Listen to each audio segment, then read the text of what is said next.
Welcome back. This week we are in the second Torah portion of our annual reading of the book of Devarim, the book of Deuteronomy. We are in the middle of Moses' farewell addresses to the people of Israel.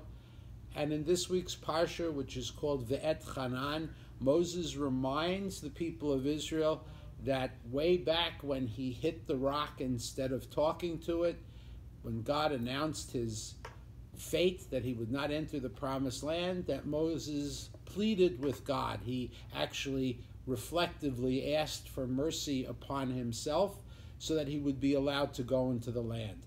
Of course, as we all know, God denied his request. The interesting thing about this is that although Moses is speaking retrospectively, he doesn't really dwell on the fact that in spite of the fact that his ultimate desire, his ultimate goal to get to the promised land was never going to be fulfilled, still he remained loyal to God. He remained loyal to the commission that God had given him to perform and continued to lead the people of Israel almost up to the very moment of the end of his life.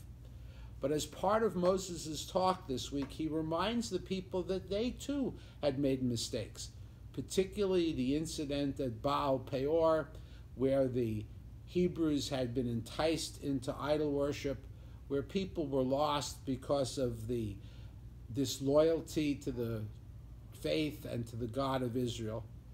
But Moses ends that talk in chapter 4, verse 4, with a phrase that is very familiar to those of you and those of us who have attended or do attend traditional services. It's a phrase that is used just as a traditional synagogue puts the Torah scroll on the desk to be read at the Torah service, and the congregation recites, Vatem hadvekim b'Hashem Elokeichem chaim kulchem hayom. However, those who remained devekim, those who remained attached and steadfast with God, their Adonai, their God, they were all alive today. They didn't perish. And it refers not just to the individuals, but it refers also to the people as a whole.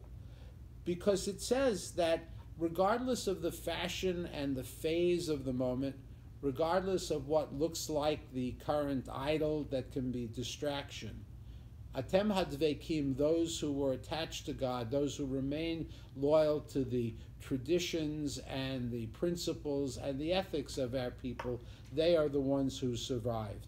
And then shortly thereafter, Moses then talks to the people as well, and he says, you are supposed to be an am chacham v'navon, a people that is wise and a people that is understanding.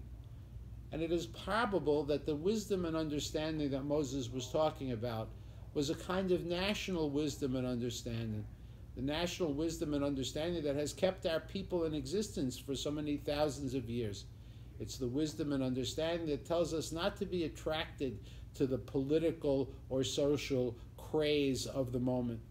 Also not to be afraid of the political problems of the moment either, but rather to remain loyal to the mitzvot, to make sure that we are both individually, communally, and in Israel nationally as ethical and as appropriate and as close to the sense and the commitments of the commandments that we are supposed to be. Whatever is going on around us, the Torah has given us, as Moses points out in this week's Parsha, a star in which we follow, a direction, a path of life that has preserved us up until now and will forever and ever. Shabbat Shalom.